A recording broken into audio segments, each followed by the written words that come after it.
You must never forget that 18 million Africans were taken from the eastern part of Africa into the Arab world, and men were castrated. You must never forget that. Because the effect of it is with us today. We must never forget that over 12 million Africans were taken to the Caribbean, taken to Europe and America. We must never forget that. We must never forget that in Southern Africa, the apartheid regime was underwritten through verses from the Bible by the Dutch Reformed Church. We must never forget that. Upon a theology based in the Bible. Fact. We must never forget that the Roman Catholic Church was involved in slavery, and they have apologized for it. We must never forget that the Church of England was involved in slavery, and they have apologized for it, using the Bible. Theology.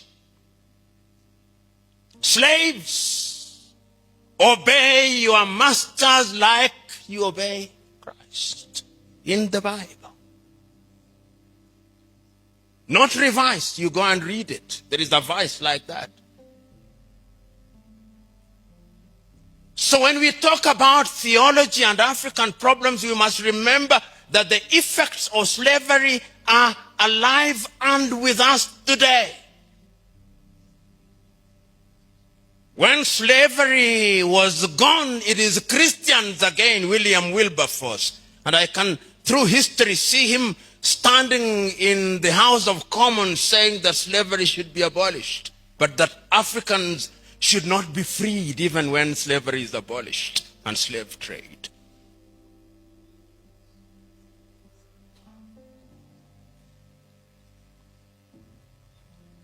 After slavery, colonization came.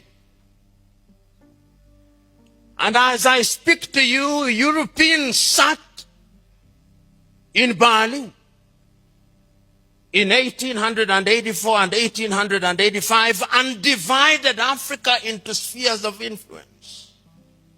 Africa was a hunting ground, divided amongst the British, the Italians, the Dutch, the French, the Belgians, the Germans. And today we are in this assembly. I'm using English language which was imposed on us. And those of you who come from English-speaking countries, you referred to as Anglophone. Those of you who come from French-speaking countries, you are referred to as Lusophone, as Francophone. And those from Portuguese are referred to as Lusophone. Soon there'll be Sinophone. We don't speak Yoruba. I'm not speaking Yoruba. I'm not speaking Kiswahili. There is no Kiswahili interpreter here. There are only French and Portuguese and English. Part of the African problem. We are confused. When my friend resisted their being called a perfect Frenchman, I could understand his anger. Because the colonial project was a dehumanizing and humiliating process. And religion and theology were at the heart of it. That is why when the European colonizer, we used to be taught in school that the flag followed the cross.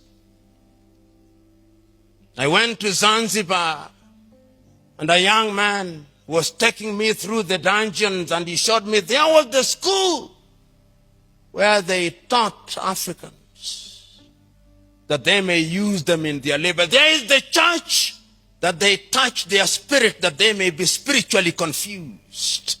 And there is the hostel where they treated them that they may use them as labor. I'd never heard such interpretation. You must never forget